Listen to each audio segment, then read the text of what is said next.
What if the scariest thing about Frankenstein isn't the creature at all? In the novel, the monster teaches himself language, ethics, and quotes Milton. Then society rejects him. Yet across 10 screen and comic transformations, that inner life gets swapped for shock value. We'll rank how each adaptation tilts from "I ought to be thy Adam" to action figure. Which versions still make you feel his loneliness, and which turn him into a weapon? Let's trace how empathy got edited out, one transformation at a time. Before we move on, please take a moment to subscribe to the channel and like the video. Number 1. Karloff's Spark. How did a reader of Milton turn into a shuffling icon with neck bolts? The 1931 Universal film throws us straight into storm clouds, clamps, and a slab, then freezes our memory on that flat head and heavy eyelids. Back in the day, this silhouette became a big deal because the lab sequence rewired what people saw when they heard Frankenstein. We feel a tug, though. Karloff moves like a child learning gravity, hands open, knees locked, a quiet plea under the lumber. But the script strips out learning and inner voice, so the lab's thunder grabs the spotlight. It's alive, centers triumph, not duty. Censorship cuts thin, softer beats, while Jack Pierce's makeup set the monster look that Halloween still wears. A sunbeam, an outstretched hand. Empathy flashes, then the face wins. Universal doubled down. Then they tried something audacious, giving the creature a mate. Number 2. The Bride's Glance. What if the creature finally found someone built to understand him? Bride of Frankenstein tees up hope, then folds it into a single sound. The lab hums, coils spark, and she rises with that streaked hair that became a big deal. One look, one scream, and the promise collapses. Connection turns into refusal at the very door of love. Elsa Lanchester plays both Mary Shelley and the bride, tying authorship to the act of making. The lab reads like a stage, grand, baroque, a show about rejection. More than gore scholars point to that scream as a sharper replay of the novel's wound. Created, then denied care. Pathos grows inside the camp in spectacle. When the creature says, "We belong dead," we hear resignation, not rage. Empathy spikes even as the film leans into showmanship. Decades later, a director tried stitching the guilt back in. Number 3. Branagh's Blood and Breath. What if we don't rush past the birth? Kenneth Branagh makes us sit in it. The strain, the fluids, the shaking breaths, and then the silence after the awe curdles into duty.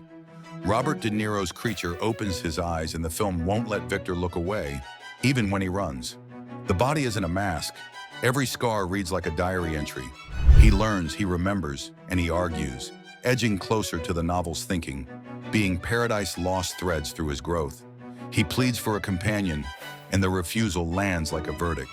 Critics split on tone, but many saw the ethics clear. Oh, Victor's flight maps to the creature's rage. The shift is simple and tough.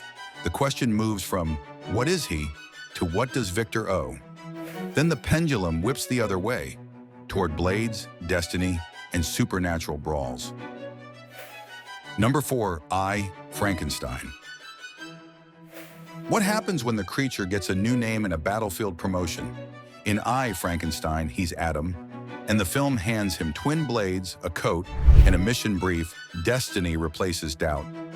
We watch the outcast recast as a chosen warrior in a gargoyle demon war. Social exile fades under combat stances, sigils, and aerial brawls. The choreography pushes empathy to the edge. The body reads like a weapon system. Strength specs, tactical footwork, clean finishes. Reviews called out slick visuals and thin psychology, and that fits a larger trend.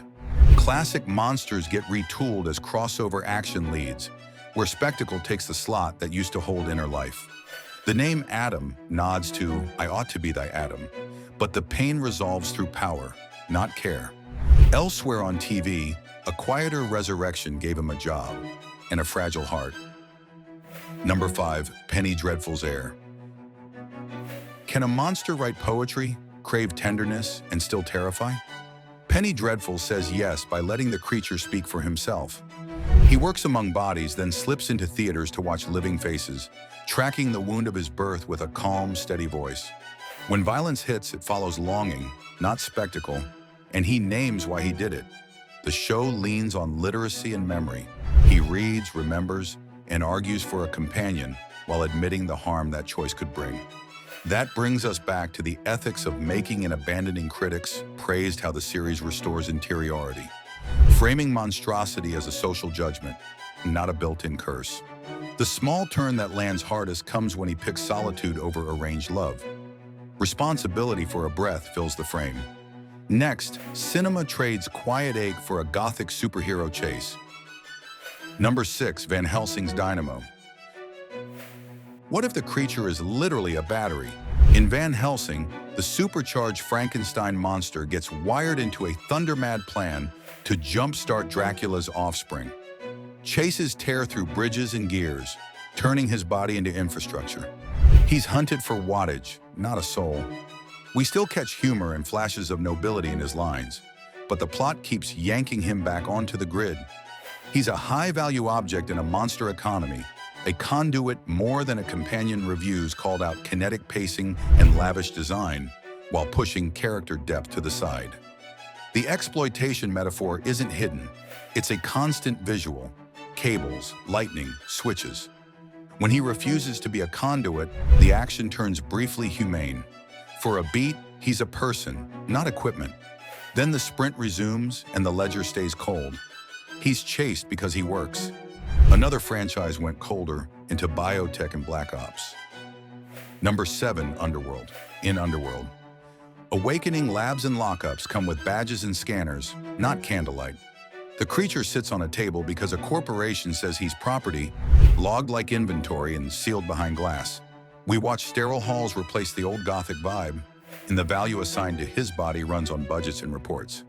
Security teams stand in for the village mob, and NDAs do the quiet work of torches. Every test, every tag, pushes the same point. He's an asset in a war economy, tracked for what his parts might do. Analysts tie this to fears about patents, gene editing, and military research, where usefulness outruns dignity. When containment fails, the backlash looks like rage, but it reads as testimony against captivity. For a moment, the spectacle admits guilt. Comics ask a different question. What if he's not a prisoner, but an agent? Number 8, DC's Agent of SHADE. Give the creature a badge and watch shame turn into paperwork.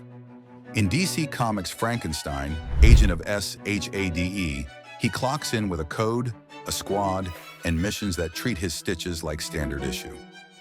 His difference isn't a curse anymore. It's a clearance level. On the page, he quotes Milton between sword swings, leading weird war teams with clipped orders and hard stops. The series leans into pulp momentum while nudging bigger questions about identity as duty critics. Note how state-sanctioned heroism defangs the original tragedy, shifting responsibility from a single maker to a managing agency and its protocols. What keeps the core intact are his choices. He shields civilians, pulls teammates out of fire, and draws lines that policy can't. A fragment of Shelley's ethics survives in his case files, Marvel Answers, with a version less official and more restless. Number 9, Marvel's Monster. Marvel keeps him strong and fundamentally homeless. We watch him walk through titles, tougher each time, but no closer to a home. Team-ups and clashes put him on the page as a tank, shrugging blasts, taking hits, and staying upright. Yet the identity piece keeps slipping. Power climbs, purpose thins. Issue to issue, he's built around brute resilience with brief pangs of conscience. He spares a beaten foe, helps a stray outsider, then fades back to the road. The pattern fits what commentators note about Marvel's habit of folding Gothic figures into action engines. Continuity and fights take the front seat, while interior life rides in the trunk. The small reward arrives in restraint. Whenever he lowers a fist or shields a misfit, the old empathy breaks through. Still, the language around him is impact and durability. Next, terror turns cozy. Fear becomes a family vacation. Number 10, Hotel Transylvania's Gentle Giant. What if the monster is your favorite uncle? In Hotel Transylvania, Frank shows up with hugs, goofy banter, and a suitcase, like he's here for a weekend barbecue. He's a party guest first, a fright last, and the hotel treats him like family from the jump. The stitches stay, but they turn into jokes. Arms pop off for slapstick, seams squeak during dances, and his square frame lumbering through hallways becomes a running gag.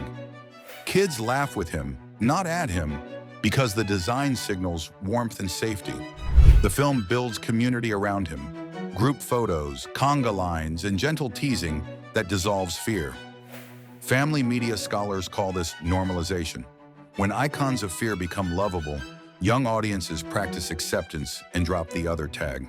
The proof is on shelves: plush toys, backpacks, and birthday themes. The body that once terrified now sells kindness. Across these shifts, the body got louder while the blame faded. Shelley asked what a maker owes. Many films asked how hard the monster hits.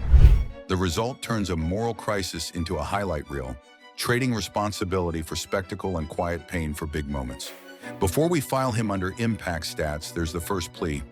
I ought to be thy Adam, but I am rather the fallen angel. That call asks for care that stays, not awe that walks away.